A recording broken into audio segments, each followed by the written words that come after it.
देखिए, इस सेट को हल करने में हमने दूसरे के अंगा नंबर प्रश्न में बताया है कि आपका जो निकल गया था x लेस देन 4, तो x का मान 4 से छोटा है तो 4 शामिल नहीं होगा, तो प्लस आपका ओपन इंटरवल 4 से माइनस इन्फिनाइट की तरफ भी ओपन इंटरवल होगा, क्योंकि हमने ये आपको बता दिया था वो सही है आपका, लेकिन अब इन्फिनाइट की तरफ ओपन होगा कि क्लोज ये नहीं क्लियर किया, जो कि फर्स्ट ईयर में हमने क्लियर कर दिया था। तो प्लस इन्फिनाइट हो चाहे माइनस इन्फिनाइट हो, प्लस इन्फिनाइट हो चाहे माइनस इन्फिनाइट हो, इन्फिनाइट की तरफ कभी बंद अंतराल नहीं होता है, कभी भी बंद अंतराल इन्फिनाइट की तरफ नहीं होता। यानी इन्फिनाइट की तरफ जिधर इन्फिनाइट लिखा होगा हमेशा ओपन इंटरवल ही होता है, क्लोज इंटरवल नहीं होता है। इस चीज का विशेष ध्यान देना होगा आपको, और बाकी चीजें आपको क्लियर बता ही दी थी, लेकिन 4 विकल्प लिखे थे उसमें हमने प्लस इन्फिनाइट की तरफ भी उन विकल्पों में क्लोज इंटरवल लगा दिया था। तो उन 2 विकल्पों पर तो बिल्कुल गलत है, तुरंत चले जाना चाहिए इधर इन्फिनाइट की तरफ, चाहे वो प्लस इन्फिनाइट हो चाहे माइनस इन्फिनाइट हो, क्लोज इंटरवल अगर लगा है तो। धन्यवाद।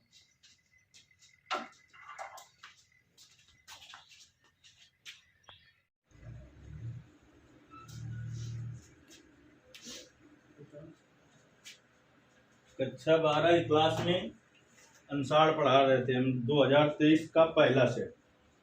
कल की क्लास में पहले सवाल के सभी भाग हुए थे, आज की क्लास में दूसरा सवाल देखते हैं। दूसरे सवाल में कह रहा है निम्नलिखित सभी खंडों को हल कीजिए। दूसरे का नंबर सवाल है, कह रहा है कि सिद्ध कीजिए कि फलन f(x) बराबर, और यहां पर आपको मंजिला कोष्ठ बना लेना है, x³ - 3 यदि x लेस देन और इक्वल टू 2, x² + 1 यदि x ग्रेटर देन 2, x बराबर 0 पर संतत है, ये सिद्ध करना है। सॉरी, x बराबर 2 पर संतत है, ये सिद्ध करना है। ऊपर तक आ रहा है। देखिए 5.1 प्रश्नावली का सवाल है, और हमने कहा था ये बहुत ही मोस्ट इंपॉर्टेंट प्रश्नावली है, जिसका एक सवाल बोर्ड पेपर में जरूर आता है। तो ये वहीं से सवाल है। पूरी प्रश्नावली और पूरे उदाहरण हमने एक ही सूत्र के द्वारा हल किए, और कोई दूसरा सूत्र नहीं लगाया, और उसमें हमने 2-3 भागों में बांटा। एक ऐसा कि लिमिट दी होगी, इस पर चेक करो। दूसरा ऐसा दिया कि लिमिट नहीं दी हो तो चेक करो सतत है कि असतत। तीसरा मंझले कोष्ठ वाला सवाल है। तो मंझले कोष्ठ में इसमें पहली बात तो उसने लिख दे दिया है कि x बराबर 2 पर सिद्ध करो कि संतत है। ना लिख के देता तब भी इसकी हम x बराबर 2 पर संतत की जांच करते, क्योंकि हमने कहा था मंझले कोष्ठ में उस पर संतत की जांच करते हैं जिस पर इक्वल टू का चिन्ह लगा हो। तो हम यहाँ पर देख रहे थे x लेस देन और इक्वल टू 2 है। यहां पर लिख के ना देता कि x बराबर 2 पर संतत सिद्ध करो, तब भी हम x बराबर 2 पर ही करते। तो देखिए इसमें हमने 3 चीजें बताई थी, किसी फलन के संतत, सतत और सांतत, इसके 3 नाम हैं। इसी को कहते हैं सतत और इसी को कहते हैं सांतत। इसी प्रकार से असतत, असंतत, असांतत, तीनों वो भी एक ही नाम है। फलन सतत कब होता है? जब fa बराबर fa + 0 बराबर fa - 0, अगर इन तीनों का मान बराबर हो तभी फलन संतत या कहे सतत या सांतत। लेकिन पेपर में जो लिखा हो वही आपको लिखना होता है। अगर संतत लिखा हो तो संतत, सतत लिखा हो तो सतत, और सांतत लिखा हो तो सांतत लिखना होता है। यहां पर पहले समझ लेते हैं कि fa + 0 क्या है। ये है राइट हैंड लिमिट। fa + 0 का सूत्र हमने लिखाया था limit h tend to 0 fa + h, ये सूत्र लिखाया था। fa - 0 ये क्या है? ये है लेफ्ट हैंड लिमिट, और इसका सूत्र लिखाया था fa - 0 बराबर limit h tends to 0 fa - h। और इसी सूत्र के द्वारा हमने पूरी प्रश्नावली यानी 54 सूत्र हल किए थे, 34 प्रश्नावली के सवाल और 20 उदाहरण। अब देखिए x बराबर 2 पर संतत की जांच करना है, तो फलन कब क्या है, जब x का मान 2 के बराबर हो तो फलन इसे मानना है, 2 से छोटा हो तो फलन इसे मानना है, लेकिन x का मान 2 से बड़ा हो तो फलन इसे मानना है। तो हेडिंग डालेंगे x बराबर 2 पर संतत की जांच, x बराबर 2 पर संतत की जांच। तो x बराबर 2 पर संतत की जांच जब करेंगे तो f2, x का मान 2 हो तो फलन किसे मानना है, 2 फलन है यहाँ पर, ये और ये किस पर बराबर चिन्ह लगा है, ऊपर वाले में, तो फलन इसे मानेंगे x क्यूब और -3 को। इसमें x बराबर 2 रखना है, 2 का क्यूब -3, 2 का क्यूब 8 -3 तो कितना आ गया 5। अब हम आएंगे राइट हैंड लिमिट पर। राइट हैंड लिमिट पर पहले सूत्र लिखें, x बराबर a के लिए सूत्र क्या लिखाया है, x बराबर a के लिए सूत्र लिखाया है f a प्लस 0 बराबर limit h tends to 0 f a plus h। लेकिन हमें यहाँ x बराबर a पर नहीं, x बराबर 2 पर करना, तो लिखेंगे x बराबर 2 रखने पर, x बराबर 2 रखने पर, जब x बराबर 2 रखेंगे तो क्या हो जाएगा, f 2 प्लस 0 बराबर limit h tends to 0 f 2 plus h। अब 2 प्लस h का मतलब समझ लेते हैं, क्योंकि इसमें 2 फलन है तो हम तो जान जाएंगे कि 2 से बड़ा है तो फलन किसे मानना है, इसे। लेकिन और नीचे दिया होता कि 3 के लिए 4 के लिए दिया होता तो 2 प्लस h का मतलब समझे, 2 प्लस h पर लिमिट लगी हुई है, तो इसका मतलब h का मान एक बहुत छोटी राशि है, इतनी छोटी राशि है कि 2 प्लस h का मतलब ये है कि 2 से बड़ा तो है लेकिन इतना बड़ा नहीं है कि 2 को 3 में बदल दे, यानी इसका मान 2.1 से 2.9 के लगभग हो सकता है, यानी 3 से छोटा रहेगा और 2 से बड़ा रहेगा। इसे 2 माइनस x का मतलब क्या होगा, 2 से कम तो है लेकिन इतना कम नहीं है कि 2 को 1 में बदल दे। इसमें इसका उपयोग नहीं है, लेकिन इसमें 5-6 फलन दिए होते, इसे लिखा होता है x का मान 3 से बड़ा हो तो फलन ये है, तो यहाँ पर लिखा होता है 2 प्लस h, तो कहते 2 से बड़ा था है तो 2 से बड़ा ये है, अब 3 भी तो 2 से बड़ा है, लेकिन हमने बताया 2 प्लस h का मतलब क्या है, 2 प्लस h का मतलब 2 से बड़ा है लेकिन इतना बड़ा नहीं है कि 2 को 3 में बदल दे। तो 2 से बड़ा हो तो फलन किसे मानना है, नीचे वाले को, और उसमें जहां x हो वहां पर 2 प्लस h रखना है। तो f 2 प्लस 0 बराबर क्या आ जाएगा, लिमिट h टेंस टू 0, और जहां पर फलन में 2 प्लस h अगर है तो इसे मानना है, और जहां x है वहां पर 2 प्लस h रखना है। तो आपका हो गया 2 प्लस h स्क्वायर का होल स्क्वायर प्लस 1।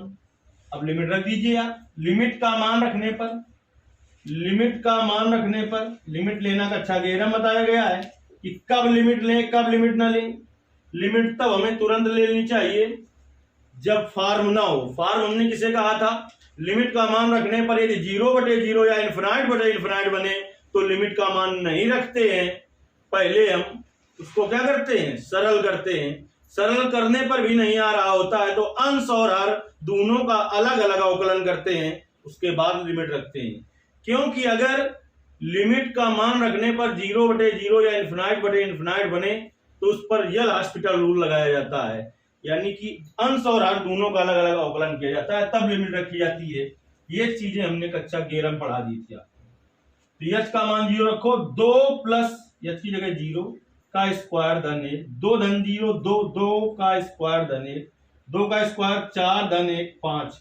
अगर इन दोनों का मान बराबर आया हो तभी तीसरे स्टेप में जाएंगे, नहीं तो तीसरे स्टेप में जाने की कोई जरूरत नहीं, यहीं से पता चल जाता है कि फलन सतत नहीं है।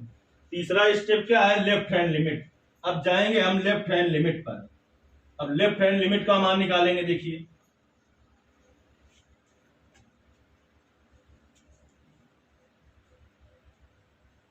लेफ्ट हैंड लिमिट में x बराबर a के लिए सूत्र लिखाया था f a - 0 बराबर limit h tends to 0 f a minus h. ये सूत्र हमने लिखाया था। जब ये सूत्र हमने लिखाया था तो वहां पर हमने आपको ये भी बताया हो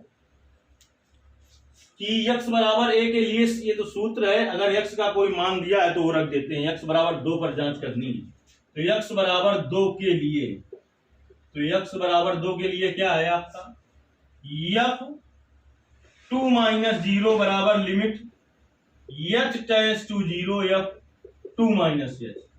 फलन का मान 2 से छोटा है। अगर 2 से छोटा हो तो फलन किसे मानना है, यहां पर लिखा है कि 2 से छोटा हो तो x क्यूब माइनस 3 को फलन मानना है। और जहां पर x है वहां पर क्या रखना है 2 माइनस h। तो क्या हो जाएगा बेटा 2 माइनस h का होल क्यूब, x क्यूब है तो 2 माइनस h का होल क्यूब माइनस 3। अब h का मान रख दो, यहां पर लिख देंगे लिमिट का मान रखने पर, लिमिट का मान रखने पर या लिमिट लेने पर। तो लिमिट का मान रखेंगे तो क्या आ जाएगा 2 माइनस 0 का स्क्वायर, 2 माइनस 3 का क्यूब माइनस 3, 2 माइनस 0 क्या हो गया 2 का क्यूब 8 माइनस 3 कितना आ गया 5। तीनों का मान बराबर है तभी तो फलन सतत होता है। चूंकि f2 बराबर f2 प्लस 0 बराबर f2 माइनस 0 बराबर 5, अतः x बराबर 2 पर दिया गया फलन संतत है। ये पूरा सवाल हल हुआ क्योंकि f2 बराबर f2 प्लस 0 बराबर f2 माइनस 0। इसी को कुछ लोग लिखते हैं f2 बराबर लेफ्ट हैंड लिमिट बराबर राइट हैंड लिमिट। तो ये राइट हैंड लिमिट है और ये लेफ्ट हैंड लिमिट है, सबका मान बराबर है, इसीलिए x बराबर 2 पर फलन संतत है। इस प्रश्नावली का सवाल फिलहाल ये इस पेपर में 1 नंबर का है, बाकी 5 नंबर का सवाल अधिकतर सेटों में मिलेगा आपको। ये तो प्रश्नावली आनी बहुत जरूरी है, फिक्स सवाल है कि आता ही है इस प्रश्नावली से, तो इसलिए ये आपको आना बहुत जरूरी है। और पूरी प्रश्नावली में एक ही सूत्र लगाया गया है आपका, पूरे उदाहरण का एक ही वीडियो है 20 उदाहरण का। चलिए दूसरा प्रश्न देखते हैं। कहता है वक्रों के परिवार, वक्रों का परिवार, जैसे तुम्हारा परिवार ऐसे ही वक्र का परिवार है। वक्र किसे कहते हैं, एक अच्छा घेरा में पढ़ा दिया गया था कि y बराबर a sine x plus b, जिसमें a और b स्वयं अचर हैं, का अवकल समीकरण प्राप्त कीजिए। ऐसे लिख के आता है। अब तुम्हें पहचानना है कि अवकलन करना है कि समाकलन। इस सवाल का संबंध है प्रश्नावली 9.2 से। हमने बताया था कि अगर ऐसे लिखा हो dy बटे dx और कहे निम्न अवकल समीकरण को हल कीजिए, तो इसका एक बार समाकलन करना है, वो कहेगा अवकल समीकरण को हल करो। dy स्क्वायर बटे dx स्क्वायर लिखा हो कहे निम्न अवकल समीकरण को हल करो, तो 2 बार समाकलन करना होगा। dy क्यूब बटे dx क्यूब लिखा हो और कहे निम्न अवकल समीकरण को हल करो, तो 3 बार समाकलन करना होगा। लेकिन बड़ी अच्छी बात यह है कि द्वितीय और तृतीय कोटि के अब इंटर से हट चुके हैं, अब पहले थे, केवल एक कोटि का बचा है। अब इसके बाद इसने कहा निम्न अवकल समीकरण को हल कीजिए, तो हमें जानना है कि अवकलन करना है कि समाकलन y बराबर दिया है और स्वयं अचर उसने बता दिए 2 हैं। जितने स्वयं अचर होते हैं उतने ही बार अवकलन किया जाता है। और जब कह दे अवकल समीकरण को हल कीजिए, तो इसका मतलब इनको हल करते हुए ऐसे जाना है कि जितने स्वयं अचर हैं वो विलुप्त हो जाएं, इससे वही इसका हल है। जब विलुप्त हो जाएंगे तो हल है, बाकी आपको आधा नंबर नहीं मिलने वाला है, बेकार परेशान ना हो। 2 स्वयं अचर हैं तो 2 बार अवकलन करेंगे, 3 स्वयं अचर हो तो 3 बार अवकलन करेंगे, अगर और 1 स्वयं अचर होगा तो 1 बार अवकलन करेंगे। तो देखिए दोनों पक्षों का x के सापेक्ष अवकलन करने पर, दोनों पक्षों का x के सापेक्ष अवकलन करने पर, दोनों पक्षों का x के सापेक्ष अवकलन करने पर D d x of y बराबर a अचर है, स्वयं अचर है तो बाहर किया, d d x of sine x plus b, तो dy बटे dx बराबर a साइन x का अवकलन cos x, x की जगह क्या है एक्स प्लस बी। अब एक्स की जगह जो है उसका करेंगे क्या, एक्स की जगह एक्स प्लस बी। तो dy बटे dx बराबर a cos x plus b. X का एक्स के सापेक्ष अवकलन 1, और उसने बता दिया था a और b स्वयं अचर हैं। अचर पद हो तो उसका अवकलन 0 होता है। अचर पद का अवकलन क्या होता है, 0। तो dy बटे dx बराबर बेटा क्या आ गया, a cos x plus b गुणते 1। तो आपका आ गया dy बटे dx बराबर a cos x plus b. और हमने आपको पहले बता दिया था जितने स्वयं अचर हो उतनी बार अवकलन करना है इसका। तो 2 स्वयं अचर है तो 2 बार अवकलन करेंगे। अवकलन करना है और अवकल समीकरण को आपको हल करना है, यानी इन स्वयं अचरों को विलुप्त करना है। देख लेते हैं, यानी dy बटे dx अगर कह दे इनको विलुप्त कीजिए तो विलुप्त करेंगे, नहीं तो आपसे 2 बार अवकलन करना है। ये dy स्क्वायर बटे dx स्क्वायर में जाएगा तो क्या dy बटे dx भी मिलेगा, अवकलन करने पर मिल जाएगा आगे। पुनः दोनों पक्षों का x के सापेक्ष अवकलन करने पर, x के सापेक्ष अवकलन करने पर तो आपका होगा डी डी एक्स ऑफ और dy बटे dx बराबर ए स्वयं अचर है बाहर किया d d x of cos x plus B.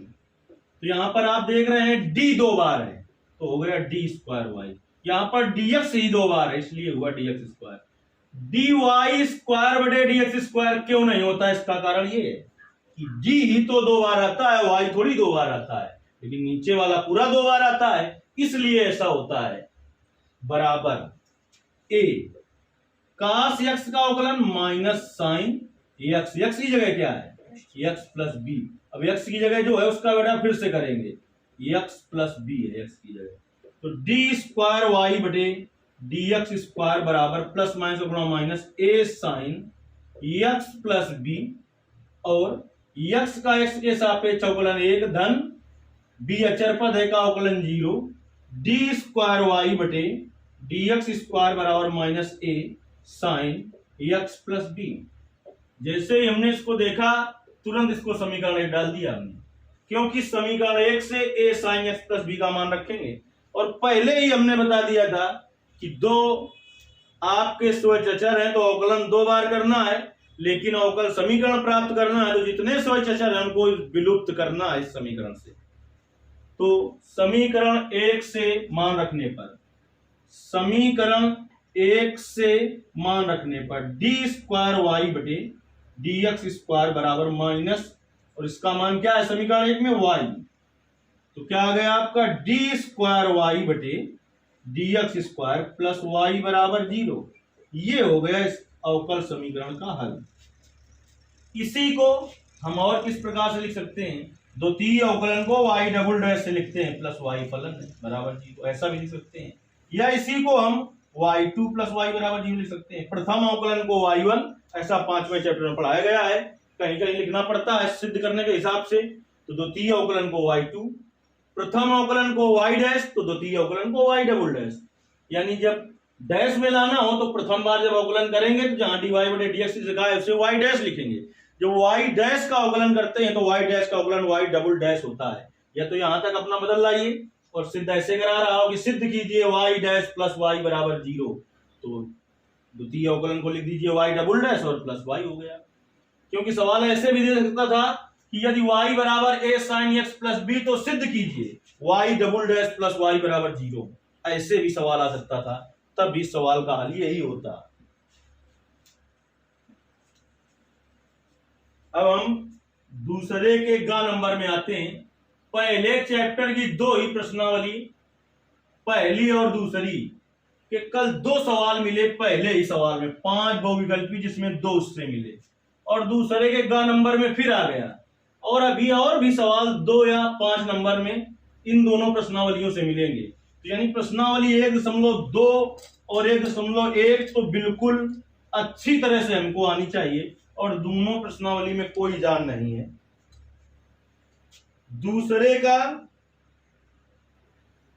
ग नंबर कह रहा है सिद्ध कीजिए कि f1 प्लस f2 बराबर 1 तथा x ग्रेटर देन 2 के लिए fx बराबर x माइनस 1 द्वारा परिभाषित फलन f such that n tends to n आच्छादक है परंतु एकैकी नहीं, आच्छादक है परंतु एकैकी नहीं। तो देखिए इसमें तो ऐसा सवाल लिखा हुआ है, लेकिन हमारे हिसाब से किताब में सवाल भले ना हो ऐसा होना चाहिए। यहाँ पर प्लस का चिन्ह नहीं, इक्वल टू का चिन्ह होना चाहिए, तभी ये सवाल सही है। प्लस के चिन्ह से सवाल सही नहीं हो सकता है कि अंसार में छापने में गड़बड़ी की गई हो, या बहुत कम बार होता है कि पेपर में भी गलत आ जाता है। तो पेपर में बहुत कम बार गलत आता है, अगर चाहे 8 नंबर का क्वेश्चन हो और ऐसा नहीं कि वो तुम्हारी किताब में ऐसा है उसने ऐसा कर दिया है तो आप लिख दे दिया गया प्रश्न गलत है तो आपको 8 नंबर मिल जाए। उस सवाल का हल करना संभव ना हो, हल संभव ना हो जब, तो केवल एक लाइन लिखिए और 8 नंबर का प्रश्न है तो 8 नंबर पाइए कि दिया गया प्रश्न गलत है। लेकिन हमने बताया बहुत कम बार होता है कि पेपर में ऐसा हो, तो इसलिए हम ये बता रहे हैं। तो आप ये ना समझो कि तुम्हें नहीं आता है तो तुम लिख दो दिया गया प्रश्न गलत है तो तुमको नंबर मिल जाए। किताब में वो सवाल नहीं है तो तुम लिख दो दिया गया प्रश्न गलत है। हम कह रहे हैं जब उसका हल करना संभव ना हो तब, तो हमने उसी विश्वास से इसको सुधारा है कि इसका हल संभव नहीं। इस तरीके के सवाल एकैकी आच्छादक, एकैकी आच्छादक है कि अंताक्षेपी है कि बहुएक है। देखिए दूसरी प्रश्नावली 1.2 के सवाल इसमें है और इससे सवाल जरूर आता है। इसके पहली वाली प्रश्नावली जो है आपकी, उसमें संबंध के प्रकार बताए गए हैं। पूरी क्लास देखने की आपकी कोई जरूरत नहीं, प्रश्नावली का एक सवाल हल करने की कोई जरूरत नहीं। उस प्रश्नावली 1.1 में भी केवल उसका बेसिक पढ़ने की जरूरत है, जिसके हमने 3 अलग अलग वीडियो दिए। जब बेसिक के वो तीनों संबंध समझ जाओगे तो तुल्यता संबंध आ जाएंगे। ऐसे ही फलन और फलन के 4 प्रकार, इनके भी 3 या 4 वीडियो हमने दिए। प्रश्नावली का कोई ऐसा सवाल नहीं होगा, कोई ऐसा सवाल नहीं होगा जो उस बेसिक के बाद आप ना कर पाए। केवल एनसीईआरटी की बुक का ही नहीं, किसी भी बुक का कोई भी क्वेश्चन नहीं होगा जो कि आप फलन के प्रकार का ना कर पाए। तो वहां पर हमने अलग अलग वीडियो बनाए थे। कल फलन और फलन के 4 प्रकार का एक ही वीडियो पूरा, जो कि लगभग 1.5 घंटे का वीडियो होगा। लेकिन उसके बाद प्रश्नावली में कितने सवाल हो, किस बुक के सवाल हैं, आपको किताब का कोई सवाल हो, अंसार का कोई सवाल हो, आपको नहीं हिला सकता, आप सवाल को हिला देंगे। उसके पहले हमने जो आपको पढ़ाया था, जिसने उसको समझ लिया है तो वो भी कर लेगा। चलिए अब हम इस सवाल पर आते हैं और हल करते हैं। जिन बच्चों ने पहले देखा होगा तो हमारे बिना बताए इस सवाल को बड़ी आसानी से वो कर सकेंगे, लेकिन फिर भी एक सवाल के द्वारा हम समझाने का प्रयास करते हैं। अब हम 4 समझाएंगे तो 1.5 घंटे का पूरा यही सवाल हो जाएगा। तो सवाल तो 2 मिनट का है, 1.5 घंटा का हो जाएगा तो दिक्कत होगी। फिर पहले आच्छादक की जांच करते हैं। तो सबसे पहले हमने हल करने का तरीका बताया। सबसे पहले लिखते हैं मैपिंग, प्रतिचित्रण क्या है। तो प्रतिचित्रण है बेटा f such that n tends to n, f such that n tends to n। हमने कहा कामा लगा के तुरंत इसके बाद आपको फलन का मान लिखना है। तो फलन fx बराबर क्या है, x माइनस 1। आच्छादक के लिए, आच्छादक के लिए, आच्छादक के लिए हमने सूत्र बताया है y बराबर fx। आच्छादक के लिए यही सूत्र क्यों बताया है वो सब कल क्लियर हो जाएगा कि आच्छादक के लिए क्यों ये सूत्र लगाया जाता है। आच्छादक और अंताक्षेपी के लिए सूत्र लगाते हैं, एकैकी और बहुएक के लिए fx1 बराबर fx2 लगाते हैं। क्यों लगाते हैं वो सब कुछ क्लियर वहीं से होगा जिसने पहले देख रखा है। अभी हम ये बता दे रहे हैं कि इसमें y बराबर fx क्यों लगाते हैं, क्योंकि हम आच्छादक और अंताक्षेपी दोनों ही फलनों पर पूर्व प्रतिबिंब पर कार्य करते हैं।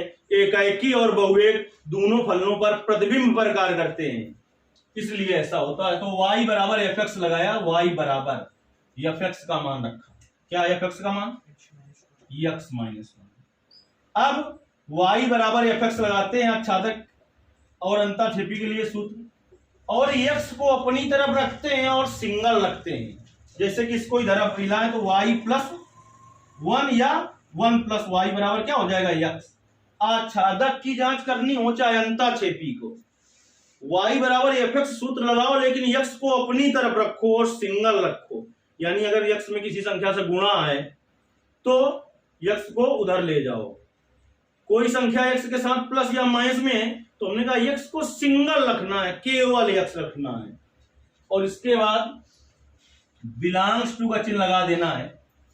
और बिलोंग्स टू के बाद आपको देखना है, अभी बिलोंग्स टू का चिन्ह नहीं लगाना, गलती हो गई यहाँ पर। x को अपनी तरफ रखना है, हमने कहा तो x को अपनी तरफ रखेंगे, x बराबर हो जाएगा y प्लस 1, और सिंगल रखना है। अब इसके बाद बिलोंग्स टू का चिन्ह लगा देना है। बिलोंग्स टू के बाद इधर जो लिखा होता है वो x के लिए प्रयोग किया जाता है। ये आज तक किसी ने आपसे शायद ना बताया हो। इधर जो लिखा है वो y के लिए प्रयोग किया जाता है। हर सवाल में ऐसा ही करते हैं, कोई भी फलन हो, पहले जो लिखा होता है वो x के लिए प्रयोग किया जाता है, और जो बाद में लिखा होता है वो y के लिए प्रयोग किया जाता है। फलन को अधिकांशतः f से लिखते हैं, सवाल में भी f से मिलेगा क्योंकि फंक्शन माने फलन होता है, लेकिन फलन को g से भी और h से भी लिख सकते हैं क्योंकि बहुत सवालों में gx और hx से मिलेगा। यानी ये क्लियर हो गया कि ये जरूरी नहीं कि फलन को f से ही लिखें, gx से भी लिख सकते हैं, hx से भी, लेकिन अधिकांशतः fx से लिखा मिलेगा। बिलोंग्स टू बनाएंगे, बिलोंग्स टू के बाद देखेंगे इधर क्या है x की तरफ, क्योंकि इधर x है, यन बना देंगे। अब करेंगे जांच। जांच करने में हम आपको बता रहे हैं कि आच्छादक की जांच करनी हो या अंताक्षेपी की जांच करनी हो, y का मान लेते हैं। क्यों? वही बात फिर आई, क्योंकि आच्छादक और अंताक्षेपी में पूर्व प्रतिबिंब प्रकार करते हैं। देखिए गोला A है, ये गोला B है। जब A से B में देखें तो प्रतिबिंब बनता है, ये x के लिए y के लिए, और जब B से A में देखें तो पूर्व प्रतिबिंब बनता है। और आच्छादक की ट्रिक वहां पर हमने बता रखी है कि आच्छादक और अंताक्षेपी दोनों फलनों में गोले B से गोले A में देखते हैं, गोले B से गोले A में देखते हैं, यानी पूर्व प्रतिबिंब प्रकार करते हैं। इससे इसमें देखें तो प्रतिबिंब बनेगा, इससे इसमें देखें तो पूर्व प्रतिबिंब बनेगा। इसीलिए आच्छादक और अंताक्षेपी में y के मान लिए जाते हैं। y के मान क्या लें? जो y की तरफ लिखा है वहां से लें। y की तरफ क्या है? यन होता है प्राकृतिक संख्याओं का समुच्चय। प्राकृतिक संख्याओं की शुरुआत 1 से होती है, 1 2 3 डॉट डॉट प्लस इंफिनिट। तो जब कभी इन सवालों में यन लिखा मिल जाए, जहां से आप मान ले रहे हो वहां यन लिखा मिल जाए, तो यहां पर तो अनंत संख्याएं होंगी, लेकिन केवल 2 मानों पर कार्य करो और आपका सवाल सही हो जाएगा। जहां से मान ले रहे हो वहां यन लिखा मिल जाए तो वहां से मान एक लो, दूसरा 2 लो। लेकिन जहां से मान ले रहे हो वहां आर लिखा मिल जाए, आई लिखा मिल जाए, जेड लिखा मिल जाए, तो 2 फिक्स मानों पर कार्य करो, एक दूसरा माइनस है। आप 1000 संख्याओं पर काम करेंगे, जो रिजल्ट दे पाएंगे वही हमारी 2 संख्याएं देंगी, और इनके लिए जैसा होगा ऐसा इस सभी के लिए होगा। तो जहां से हम मान लेने जा रहे हैं y के मान लेना है, उधर यन लिखा है, यन का मतलब प्राकृतिक संख्याओं का समुच्चय। हमने कहा जब यन लिखा हो तो फिर मान एक लो, दूसरा 2 लो, तो y का एक मान हमने ले लिया 1। क्यों कि y का मान इधर से लेते हैं तो इधर से ले रहे हैं, तो y की तरफ यन है, यन हो तो हमने कहा एक मान 1 लो, दूसरा 2 लो, केवल 2 मानों पर काम करो। तो अब रखिए y की जगह 1 धन 1 कितना आ जाएगा? x का मान 2। x का मान जो आया है वो अगर बिलोंग करे किस पर? इधर x की तरफ जो लिखा है, तो x की तरफ क्या लिखा है? यन। तो संख्या 2 है जो वो प्राकृतिक संख्या नहीं है क्या? है, तो बिलोंग करेगा यन पे। अब इसके बाद हम दूसरा मान हमने कहा है क्या लो, अगर जहां से मान ले रहे हो वहां अगर यन है तो इधर भी यन है, तो मान क्या लिया हमने? 2 लिया।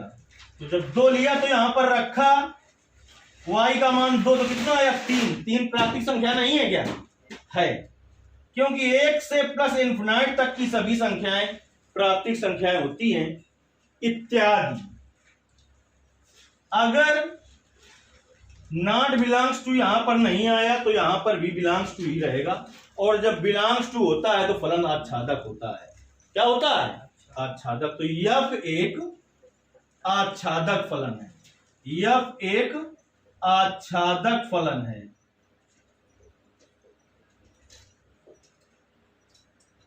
अब हम आएंगे एकाएकी के लिए। एकाएकी के लिए, एकाएकी के लिए सूत्र हमने बताया है बेटा, f(x1) बराबर f(x2).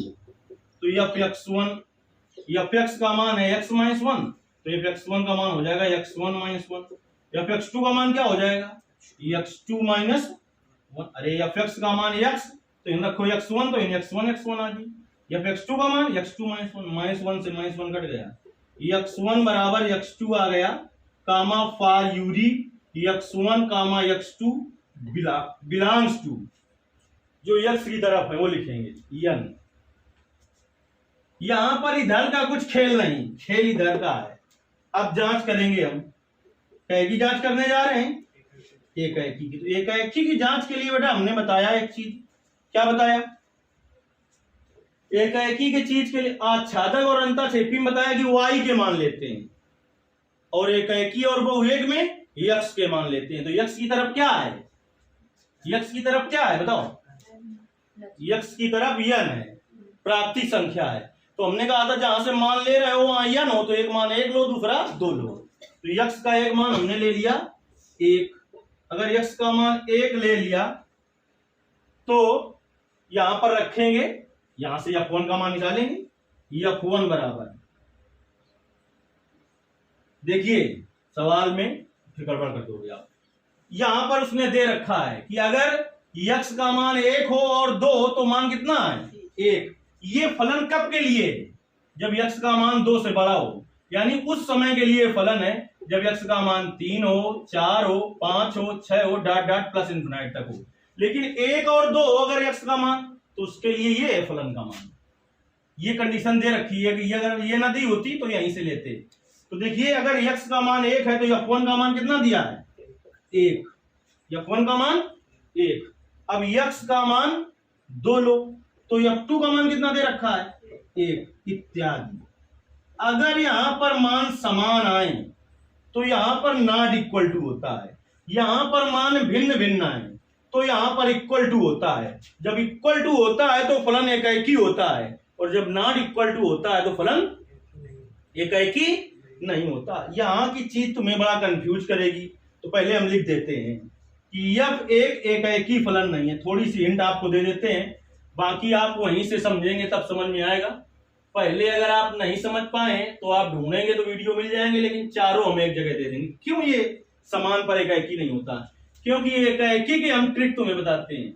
वैसे तो ये आधा घंटा का है, कब जितने भी सवाल है प्रश्नावली में वो अपरिमित के लिए हैं। ये समुच्चय जो लिखे हैं प्राकृतिक, यहाँ पर n i z कुछ भी लिखा हो, ये अपरिमित समुच्चय हैं। अपरिमित के लिए सीधे सूत्र से हो जाना, लेकिन वहां पर हमने 8 प्रकार सिखाए। कैसे? 4 सिखाए जब समुच्चय परिमित हो तो तीर आरेख विधि द्वारा करें आप, जब समुच्चय अपरिमित हो तब सूत्र के द्वारा करें। तो वहां हमने 4 एक्स्ट्रा प्रकार बताए हैं, इसलिए समय मतलब ज्यादा लगा, नहीं तो आप आधा घंटा में इतना सीख जाते कि प्रश्नावली का कोई सवाल ऐसा नहीं होता कि ना कर पाते।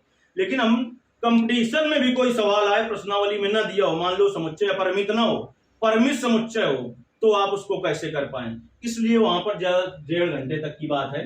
तो वहीं से ये बात आई कि एकाएकी कब होता है, एकाएकी फलन कब होता है। एकाएकी का मतलब होता है, एकाएकी का मतलब एक का एक से बने, एक का एक से प्रतिबिंब बने। जैसे इधर है 1 2 3, इधर है मान लो A B C D, एक का एक से प्रतिबिंब बने तो एकाएकी होता है। जैसे एक है तो एक का किसी एक से बन गया C से, इसका बन गया इससे, इसका मान लो इससे बन गया। इसमें इधर जितने अवयव हैं तो इन सबका क्या है, कैसा प्रतिबिंब बन रहा है, एक एक बन रहा है। पर एकाएकी फलन में पहले गोले से दूसरे गोले में देखते हैं, एक अवयव पहले गोले का एक है प्रतिबिंब इधर बना है। तो इधर आप देख रहे हैं ये x के मान है कि नहीं, देखो जो बात बता रहे हैं भौरियाओ ना। इधर देखिए मान आपका एक का एक मिला कि नहीं मिला, तो ये जब x का मान 1 लिया तो इसने एक ने किससे बनाया प्रतिबिंब, 1 से। 2 ने किससे प्रतिबिंब बनाया, 1 से। तो ये फलन हमने कहा था एक एकी कब होगा, जब एक अवयव एक अलग अलग प्रतिबिंब सब बना हुआ है, एक प्रतिबिंब बना हुआ है, इन दोनों एक प्रतिबिंब बना रहे हैं। ये तो फलन एक एकी नहीं है, एक एकी नहीं है तो फिर ये कैसा है, बहुएक है। तो बहुएक फलन के बारे में उसने पूछा नहीं है। एक एकी कब होगा, जब एक एक अवयव एक एक अलग अलग प्रतिबिंब बनाए, एक का एक से प्रतिबिंब बने। बहुएक का मतलब होता है बहुत, एक अवयव कई, मतलब एक अवयव कई प्रतिबिंब तो ऐसे भी नहीं बना सकता क्योंकि फलन नहीं होगा वो, मतलब कई अवयवों के एक प्रतिबिंब हों। कई का मतलब एक से ज्यादा के, जैसे 2 के, 3 के, 4 के, 5 के, तो बहुएक होगा। ये बात होती है। तो सवाल ये यहां से लग गया। फिर भी जिसने कभी भी नहीं पढ़ा उसे कम से कम 50% बात समझ में तो आ ही गई होगी, लेकिन 100% बात समझने के लिए वहां पर जाना होगा। जो नहीं ढूंढ पाया उसके लिए चारों का मतलब 8 चीजें एक ही वीडियो में आपको बताई जाएंगी। ये था आपका इसका हल। अब हम आते हैं घ नंबर सवाल पर। घ नंबर सवाल आपका इंटर का तो है ही, ना भी पढ़ा होगा आपने इंटर में तब भी आ जाना चाहिए, क्योंकि आपने इसको हाई स्कूल में पढ़ा, आपने इसको फर्स्ट ईयर में पढ़ा, तब ये आया है इंटर में। कह रहा है यदि 2pa बराबर, प्रायिकता का सवाल है, फर्स्ट ईयर में पढ़ा 100%, हाई स्कूल में भी प्रायिकता पढ़ी, इंटर में ना पढ़ाई गई हो तब भी आ ही जाना चाहिए। दूसरे का घ नंबर प्रश्न, दूसरे का घ नंबर प्रश्न है 2pa बराबर pb बराबर 5/13, pa/b बराबर 2/5, तो pa यूनियन b का मान ज्ञात कीजिए। ये प्रायिकता का योगफल नियम। pa यूनियन b बराबर क्या होता है, pa plus pb minus pa intersection b। तो यहां से पहले देखें, हल में आते हैं। इसका मान निकालने के लिए हमें क्या का मान चाहिए, pa pb और pa इंटरसेक्शन b। तो pa और pb का मान तो यहां से निकलने वाला है, pa इंटरसेक्शन b का मान वहां से निकलेगा। तो 2pa बराबर, देखिए बहुत सारे लड़के यही गलत करते हैं कि pa का मान 5/13 समझ लेते हैं, जबकि ऐसा नहीं। 2pa बराबर है 5/13, तो pa बराबर क्या हो जाएगा, pa बराबर 5/26, pb बराबर 5/13, pa/b। इस प्रायिकता का हमने नाम दिया, हमने क्या किताब में भी यही लिखा है, अगर जानते हो तो, सप्रतिबंध प्रायिकता कहते हैं। इसे कहते हैं सप्रतिबंध प्रायिकता। pa/b बराबर क्या होता है बेटा, ये है सप्रतिबंध, सप्रतिबंध प्रायिकता। अगर जानते हो तभी लिखो, अगर नहीं जानते हो तो सीधे सूत्र लगाओ। अगर नहीं जानते हो, क्योंकि सप्रतिबंध प्रायिकता बताई, संपूर्ण प्रायिकता प्रमेय हमने बताई, और प्रायिकता का आपका वितरण बताया कैसे होगा, तब वहां पर फिर हमने बेज प्रमेय भी बताई। तो अगर नहीं जानते हो कि संपूर्ण प्रायिकता है कि सप्रतिबंध है, जब कुछ नहीं जानते हो तो फिर लिखा पढ़ी ना करो, केवल सूत्र लगाओ। क्योंकि गलत अगर आपने लिख दिया तो नंबर कट सकता है, नहीं लिखा तो ठीक है, सब कुछ चल जाएगा। pa/b बराबर सूत्र हमने बताया था, pa इंटरसेक्शन b/pb बराबर 2/5। तो यहां से देखिए pa इंटरसेक्शन b बराबर क्या हो जाएगा, pa इंटरसेक्शन b बराबर 2/5 गुणते pb। तो p 2/5 गुणते pb का मान, pb का मान पता है हमें कितना है, 5/13। तो 5 दूनी 10 कटेगा तो है नहीं, 5 दूनी 10/13 बचे 65, 5 से 5 कट रहा है, तो आपका आ गया 2/13, 2/13 आ गया आपका। अब हम जिसका मान ज्ञात करना है उस पे आते हैं सीधे। इसे कहते हैं प्रायिकता का योगफल नियम। प्रायिकता के योगफल नियम से, तो प्रायिकता का योगफल नियम क्या होता है, pa यूनियन b बराबर pa plus pb minus pa intersection b। ये होता है प्रायिकता का योगफल नियम।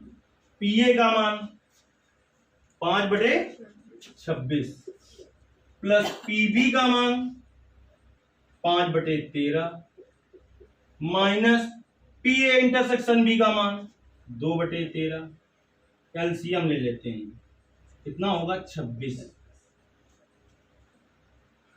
26 का भाग 26 में देंगे, एक बार जाएगा, 1 गुणते 5 5। 13 का भाग 26 में दो बार जाएगा, 5 दूनी 13 का भाग 26 में 2 बार जाएगा, 2 दूनी 4। 10 5 15, 15 माइनस 4 11/26। उत्तर सही है कि गलत? अगल बगल ताका झांकी की जरूरत क्यों नहीं है? क्योंकि हमने बताया प्रायिकता के किसी भी सवाल का आंसर इस पर लाई करना चाहिए। एक से ज्यादा प्रायिकता के किसी सवाल का उत्तर नहीं आ सकता, इतना हम बताते हैं, लेकिन फिर भी लड़के गलत करते हैं। और 0 से कम नहीं आ सकता है, यानी सबसे कम 0 हो सकता है, सबसे ज्यादा 1 हो सकता है, नहीं तो 0 और 1 के बीच में होगा। तो 26 का भाग 11 में देंगे, 0 पॉइंट कुछ आएगा, यानी सवाल गलत होने का कोई औचित्य नहीं। अब हम सीधे सीधे आते हैं दूसरे के अंगा नंबर में। इसीलिए हमने 2023 का सेट पढ़ाना शुरू किया कि कुछ सोचेंगे कि पुराने सिलेबस में था कि नहीं। दूसरे के अंगा नंबर में आ जाए, जिसका बिलोंग है सीधे फर्स्ट ईयर की गणित से। इंटर का पढ़ के कुछ भी आप एक भी उसका कुछ नहीं कर पाओगे। कह रहा है समीका 8x plus 4 less than 7 plus 8 को हल कीजिए। बस इतनी सी बात है। तो ऐसा सवाल इंटर में नहीं है, ये तो फर्स्ट ईयर में हमने पढ़ा था। चलिए देखते हैं। x वाले पद एक तरफ लाते हैं, तो 8x minus 7x less than 8 minus 4, 8x minus 7x x less than 4। कह रहा है x का मान 4 से छोटा है, x का मान 4 से छोटा है। तो इसका मतलब क्या है? इसका मतलब क्या है समझो। यहां पर माइनस इन्फिनाइट है, यहां पर प्लस इन्फिनाइट है, और x का मान आपका ये 4 है, 4 से छोटा है। 4 से छोटा है का मतलब किधर आएंगे? 4 से छोटा है मतलब 4 नहीं लिया जाएगा, 4 से कहां आएंगे? माइनस इन्फिनाइट की ओर।